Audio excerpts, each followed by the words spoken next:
같이 기도함으로 새벽기도 시작하겠습니다. 하나님 아버지 감사합니다. 아버지 앞에 나아가 말씀을 듣고 또 오늘을 살아갈 힘을 얻습니다. 하나님의 만나를 먹으며 광야를 이겨낸 이스라엘 백성처럼 하나님의 말씀 가운데 우리의 상황에 닥치는 문제들을 이겨내고 극복하고 또 가나안을 향하여 하나님을 향하여 한 발자국 나아갈 수 있는 오늘 하루가 될 수 있도록 주님 인도하여 주옵소서. 예수님 이름 받들어 기도합니다. 아멘.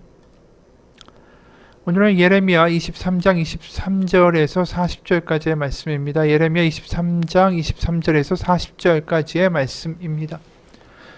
여호와의 말씀이니라. 나는 가까운 데에 있는 하나님이요 먼 데에 있는 하나님은 아니냐. 여호와의 말씀이니라. 사람이 내게 보이지 아니하려고 누가 자신을 은밀한 곳에 숨길 수 있겠느냐. 여호와가 말하노라. 나는 천지에 충만하지 아니하냐. 내 이름으로 거짓을 예언하는 선지자들의 말에 내가 꿈을 꾸었다 고 말하는 것을 내가 들었노라. 거짓을 예언하는 선지자들이 언제까지 이 마음을 품겠느냐. 그들은 그 마음에 간교한 것을 예언하느니라. 그들이 서로 꿈꾼 것을 말하니 그 생각인즉 그들의 조상들이 바알로 말미암아 내 이름을 잊어버린 것 같이 내 백성으로 내 이름을 잊게 하려 함이로다. 여호와의 말씀이니라. 꿈을 꾼 선지자는 꿈을 말할 것이요 내 말을 받은 자는 성실함으로 내 말을 말할 것이라. 겨가 어찌 알곡과 같겠느냐. 여호와의 말씀이니라. 내 말이 불붙지 아니하냐. 바위를 쳐서 부서뜨리는 방망이 같지 아니하냐. 여호와의 말씀이라. 그러므로 보라, 서로 내 말을 도둑질하는 선지자들을 내가 치리라. 여호와의 말씀이니라. 보라, 그들이 혀를 놀려 여호와가 말씀하셨다 하는 선지자들을 내가 치리라. 여호와의 말씀이니라. 보라, 거짓 꿈을 예언하여 이르며 거짓과 헛된 자만으로 내 백성을 미혹하게 하는 자를 내가 치리라. 내가 그들을 보내지 아니하였으며 명령하지 아니하였나니 그들은 이 백성에게 아무 유익이 없느니라. 여호와의 말씀이니라. 이 백성이나 선지자나 제사장이 내게 물어 이르기를 여호와의 엄중한 말씀이 무엇인가 묻거든 너는 그들에게 대답하기를 엄중한 말씀이 무엇이냐 묻느냐. 여호와의 말씀에 내가 너희를 버리리라 하셨고 또 여호와의 엄중한 말씀이라 하는 선지자에게나 제사장에게나 백성에게는 내가 그 사람과 그 집안을 벌하리라 하셨다 하고 너희는 서로 이웃과 형제에게 묻기를 여호와께서 무엇이라 응답하셨으며 여호와께서 무엇이라 말씀하셨느냐 하고 다시는 여호와의 엄중한 말씀이라 말하지 말라. 각 사람의 말이 자기에게 중벌이 되리니 이는 너희가 살아계신 하나님 만군의 여호와 우리 하나님의 말씀을 망령되이 사용함이니라 하고 너는 또 선지자에게 말하기를 여호와께서 내게 무엇이라 대답하셨으며 여호와께서 무엇이라 말씀하셨느냐. 너희는 여호와의 엄중한 말씀이라 말하도다. 그러므로 여호와께서 이와 같이 말씀하시되 내가 너희에게 사람을 보내어 너희는 여호와의 엄중한 말씀이라 하지 말라 하였으나 너희가 여호와의 엄중한 말씀이라는 이 말을 하였은즉 내가 너희를 온전히 잊어버리며 내가 너희와 너희 조상들에게 준 이 성읍을 내 앞에서 내버려 너희는 영원한 치욕과 잊지 못할 영구한 수치를 당하게 하리라 하셨느니라. 아멘. 오늘 말씀의 시작은 굉장히 인상 깊은 구절로 시작하죠. 23절입니다. 여호와의 말씀이니라. 나는 가까운 데에 있는 하나님이요 먼 데에 있는 하나님은 아니냐. 바로 이 거짓 선지자들과 제사장들이 항상 주장했던 바가 뭐냐 하면 하나님은 이 성전에 계신다. 그렇기 때문에 결코 예루살렘을 떠나시지 않는다. 그렇게 주장을 한 거죠. 하지만 하나님은 무슨 성전에 묶여 계셔야만 하는 하나님이십니까? 그럴 수가 없죠. 하나님이 천지를 창조하신 분 아닙니까?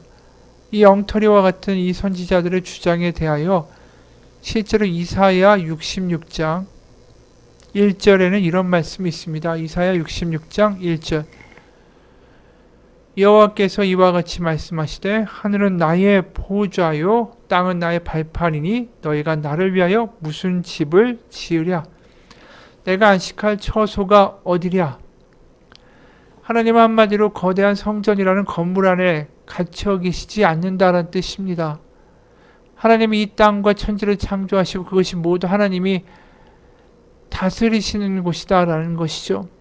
다시 말해서 이 성전이다. 인간이 만든 어떤 조그만 건물이나 상자 안에 갇혀 계신 하나님이 될 수 없다라는 것입니다.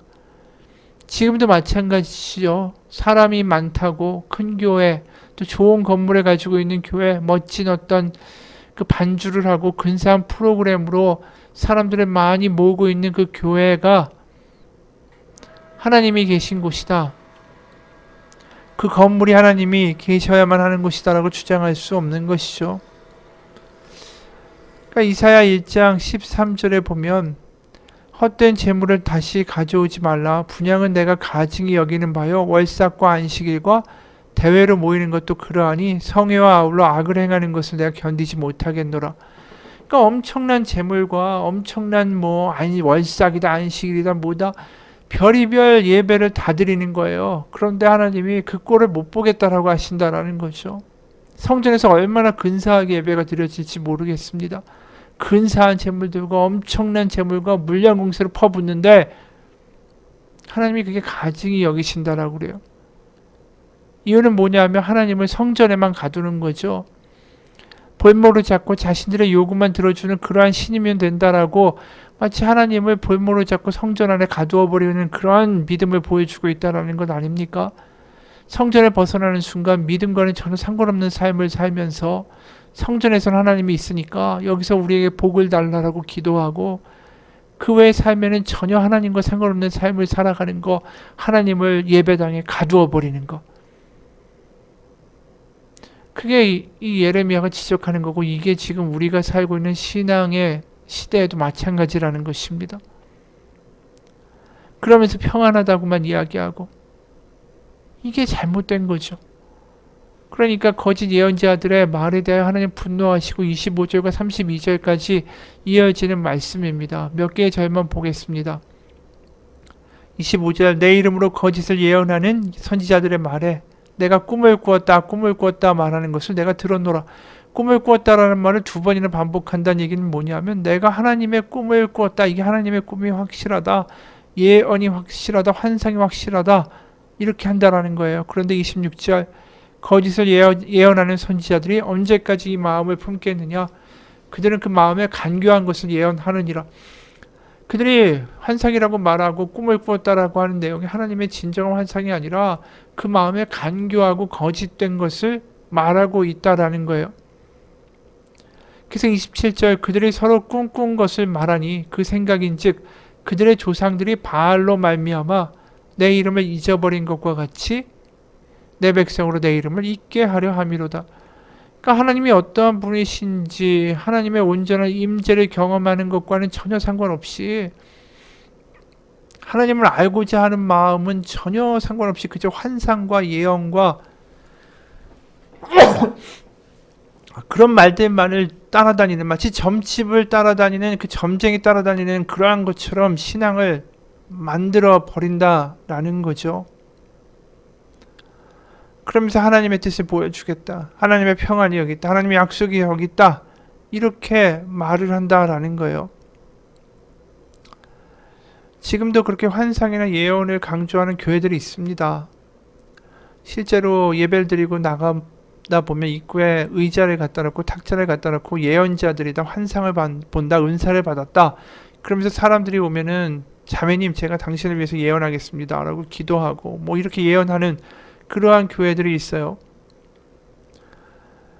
그럼 사람들은 더 몰리죠. 자신들의 삶에 대해서 확신이 없는데 하나님의 뜻으로 예언하고 환상을 보여주고 미래를 알려준다는데 거기에 혹해서 많이 끌려갑니다. 그게 지금 이 모습하고 똑같은 거예요. 근데 하나님 뭐라고 말씀하시냐면 그들에게 29절 여호와의 말씀이니라 내 말이 불같지 아니하냐 바위를 쳐서 부스러뜨리는 방망이 같지 아니하냐 30절 여호와의 말씀이라 그러므로 보라 서로 내 말을 도둑질하는 선지자들 내가 치리라. 이 거짓 예언들과 환상들을 뭘로 깨어 부수신다. 하나님의 말씀으로 방망이와 불과 같이 돼서 다 깨어 부술 것이다 라고 말씀하시는 거예요.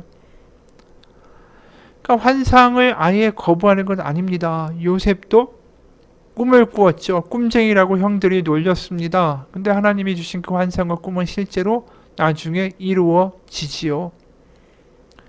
꿈과 환상 자체를 거부하는 게 아닙니다. 예언도 거부하는 게 아니에요. 하지만 거기에 분명한 분별이 필요하다라는 것이죠. 자의적으로 하는 게 아니에요. 그 분별을 해야 되는데 그 잣대가 뭐냐면 하나님의 말씀이다라는 뜻이에요. 지금 거짓 예언자들이 보여주는 환상과 예언들은 다 거짓이다. 왜? 하나님의 말씀에 다 박살날 것이기 때문에. 그러니까 하나님의 말씀이 모든 것의 기준이 되어야 된다라는 것이죠. 이게 추상적일 수 있는데 하나님의 말씀이라는 건 다른 게 아니에요. 하나님의 말씀을 점점 알고 익히고 암송하고 깊어지다 보면 하나님이 어떠한 분이신지를 알게 될 수밖에 없다라는 거죠. 그러니까 하나님이 어떠한 분이신지 그 지식이 충만해지면 하나님의 성품에 대해서 알게 되고, 그럼 지금 나오고 있는 이 환상이 말도 안 된다라는 것을 자동적으로 알 수밖에 없게 된다라는 거예요. 그러니까 이 거짓 예언자들이 하나님의 말씀, 율법에 대하여 깊이 알고 하나님의 말씀에 대한 지식이 충만했다면 지금 사회가 얼마나 개판인지를 정확하게 알았겠죠. 왜냐하면 약자들이 죽어나가고 비명을 지르고, 그런데도 그 약한 이들을 노예로 부리고 사치와 호화를 즐기면서 성전에 와서는 나에게 복을 달라라고 하는 이들에게 어떻게 거기다가 당신들의 삶은 평안하고 하나님이 당신들에게 복의 복을 더하실 것입니다. 그게 내가 본 하나님이 주신 환상입니다. 이렇게 말할 수 없다라는 거죠. 그 당시 약자들은 너무나도 비참하게 죽어나가고 그들의 고통이 하나님의 귀에 사무치고 마음을 찢어놓는데 어떻게 그게 잘 되고 잘 살고 평안하다라고 말할 수 있겠어요. 하나님의 말씀의 율법에 보면 분명히 고아와 과부와 나그네에 대한 하나님의 그 애틋한 마음이 드러나지 않습니까? 그런데 이게 도대체 여기서 축복을 하고 평안할 거다라는 말을 그런 사람들에게 한다는 것 자체가 이 말이 안 된다라는 거죠. 그래서 하나님은 백성과 선지자 제사장들 모두에게 경고하시는 거예요. 평안하다라는 말이 좋은 게 아니라 지금 깨어날 때인데, 그래서 33부터 39절을 세 번역으로 보면 이런 대목이 나와요. 33절 세 번역입니다. 이 백성 가운데 하나님 말씀하시는 거예요. 어느 한 사람이나 예언자나 제사장이 너에게 와서, 예레미야에게 와서 부담이 되는 주님의 말씀이 있느냐라고 묻거든 너는 그들에게 대답하여라. 부담이 되는 주님의 말씀이라고 했느냐? 나 주가 말한다. 너희가 바로 나에게 부담이 된다. 그래서 내가 이제 너희를 버리겠다 말하였다고 하여라. 이 말이 좀 복잡한데요. 그러니까 백성이나 제사장이나 예언자들 막 환상 보고 꿈꾼다고 하는 이런 사람들이, 작자들이 와서 예레미야에게 이 말을 하는 거예요. 혹시 좀 짐이 되고 부담이 될 만한, 우리가 사는데 좀 이 거북한 말씀을 하나님이 좀 주신 게 있습니까? 이런 식으로 물어보면 그들에게 하나님이 당신들이 오히려 하나님의 짐이 된다고 하십니다. 이렇게 말해주라는 거예요. 그러니까 왜 그러냐면 애초에 이 사람들이 와서 접근하는 방식이 하나님의 말씀이 무엇입니까? 이게 아니라 우리에게 좀 짐이 되고 부담이 되고 거북할 만한 하나님의 말씀이 있습니까? 이렇게 얘기하고 있다는 거예요. 평안의 말을 듣고 싶은데 거기에 좀 다른 말씀이 있습니까? 애초에 하나님의 말씀을 듣고자 하는 마음이 없는 거죠. 부담스러운 말씀을 듣고 싶지가 않은 거예요. 그냥 지금 잘하고 있고 잘 될 거다라는 말만 듣고 싶은 것이죠. 그래서 34절에 세 번역입니다. 또 부담이 되는, 짐이 되는 주님의 말씀이다 라는 그런 표현을 사용하는 예언자나 제사장이나 백성이 있으면 내가 그 사람과 그 집안에 벌을 내리겠다라고 답해 주어라. 그래서 35절에 친구나 친척끼리 서로 말할 때에는 짐이 되고 부담이 되는 주님의 말씀이라고 말하는 대신에 주님께서 뭐라고 말씀하셨느냐, 주님이 뭐라고 대답하셨느냐라고 서로 말해야 한다라고 일러 주어라. 한마디로 변화되기 싫다라는 거예요. 그러니까 하나님의 말씀이 부담이고 짐이고 거북스러운 거 싫다라는 거예요. 그러니까 하나님이 지금 너무 답답하신 거죠. 진노하시고 분노하실 수밖에 없는 거 아닙니까? 하나님 우리를 멸망시키고 파멸시키려는 게 아니에요. 하나님 우리를 선한 길로 인도하고자 하시는 거죠. 그러니까 아버님이, 우리 하나님이 아버지라고 하는 거 아니겠습니까? 이 우리 인간의 관계에서 생각해 보세요. 부모가 하는 말이 다 잔소리입니까? 다 자기를 위해서 하는 소리입니까? 아니죠. 그 아이 잘 되라고 하는 거 아닙니까? 하나님이 주시는 말씀이 부담이 되거나 짐이 되는 말씀이 아니라 그들에게 약이 되는 말씀 아닙니까? 그런데 그게 짐이다, 거북스럽다, 부담된다. 이거 하나님을 아버지라고 취급 안 하는 거죠. 부모라면 부모를 무시하는 거죠, 그 말을. 그래서 36절에 세 번역으로 부담이 되고 짐이 되는 주님의 말씀이라는 표현을 너희가 다시는 써서는 안 된다. 누구든지 그런 말을 쓰는 사람에게는 그 말이 그에게 정말로 부담이 될 것이라고 말해줘라. 그렇게 말하는 것은 살아계신 하나님, 우리 하나님 만군의 주의 말씀을 왜곡하는 것이기 때문이라고 말해 주어라. 맞습니다. 하나님의 말씀은 바로 우리를 향한 안타까운 우리를 사랑하시는 아버지의 당부라는 거예요. 부산의 어느 교회 담임 목사님이 간이 정말 너무 크게 상해서 자리에 누웠습니다. 주의 설교만 했는데 오히려 교회는 너무 크게 부흥한 거예요. 이유를 알고 보니까 그 교회가 매주일 목사님의 설교를 들으면서 예배에 눈물바다가 일어난 겁니다. 이 목사님이 매주일 유언 설교를 하셨습니다. 주라, 주는 자가 받는 자보다 복이 있다. 그동안 움켜쥐는 삶을 사셨습니까? 최소한을 남기고 다 주십시오. 용서하라, 사랑하라. 맞습니다. 화해하십시오. 천국에서 어떻게 만날 것입니까? 아직도 원수 맺고 살 이유가 없습니다. 남에게 원망 들을 말, 상처될 말 하지 말라. 맞습니다. 또 이제는 자녀도 생각해야 됩니다. 하나님이 주신 사명을 위하여 죽도록 충성하라. 하나님 앞에 설 때 아무것도 아닌 것 위해서 목숨을 걸고 그렇게 최선을 다해서 살았지만 하나님을 위해서, 사명을 위해서 한 게 하나도 없다면 하나님을 어떻게 뵙겠습니까? 이렇게 유언처럼 하는 그 절절한 설교를 들으면서 성도들이 자신을 다시 한번 생각해보고 그러면서 새롭게 부흥이 일어나고 있었다라는 거예요. 이게 지금 하나님이 원하시는 모습이에요. 바로 우리를 사랑하시는 하나님 아버지의 그 당부가 이 유언처럼 마지막으로 외쳐가는 목사님의 그 말 가운데 담겨 있는 거 아닐까요? 예레미야가 그렇게 하고 있는 거 아닙니까? 하나님의 말씀 우리에게 부담이 아니라 우리를 향한, 우리를 사랑하시는 아버지의 선한 뜻인 것을 알고 그 말씀을 듣고 따라가며 살아가는 우리 인생 되기를 주님의 이름으로 축원합니다. 하나님 아버지, 우리에게 듣기 좋은 말씀은 말씀이 아닙니다. 하나님의 말씀은 우리를 향한 아버지의 당부입니다. 우리를 선한 길로 이끌고자 하시는 아버지의 마음입니다. 하나님의 말씀이 들려지고 또 사라지고, 그래서 세상 가운데 변화를 일으키며 오늘과 내일이 달라지고 광야 가운데 가나안을 향하여 한 발자국 더 나아가는 그들의 이스라엘 백성의 삶처럼 하나님의 나라를 위하여 한 발자국 더 나아가는 우리 인생 되게 도와주옵소서. 예수님 이름 받들어 기도합니다. 아멘.